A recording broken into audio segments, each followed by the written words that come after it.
Well, some days they're your neighbors right across the street. Other days they put on a uniform to protect our community. On this week's Veterans Voice, 13 Action News reporter Leah Pezzetti introduces you to some of the people who are part of the National Guard. They're always on standby to help.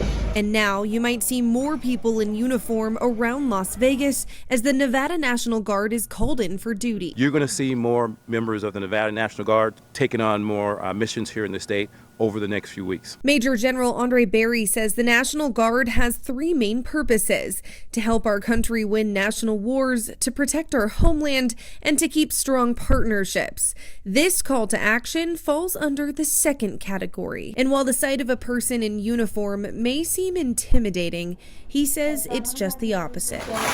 When you see people in uniform, we're dispensers of hope. We're the people that live next door to you. We're the ones that you know. And that's what separates the Guard from the active duty. The Nevada National Guard has more than 4,000 members made up of Army, Air Force, and some civilians as well. Nevada residents who sign up to train and be on standby for times like these.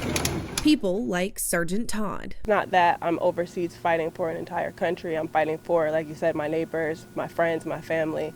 So it just is a special thing to do, and I'm proud. She's been in the National Guard for 7 years and is helping deliver supplies around Las Vegas. I just love seeing the happy faces when the facilities, when they have their directors come and pick their supplies up. They're just super grateful and super happy. So that's just really what we're doing it for. So when you see someone in uniform, know they could be a neighbor, and they're there because they signed up to help. The ones who wear the uniform or the cloth of the United States, so to speak, they want to do this. They want to give back. They want to make a contribution. This is a calling. There's nobility in being a military member, and this is the time where we step up. Ready for whatever duty calls them next. Leah Pezzetti, 13 Action News.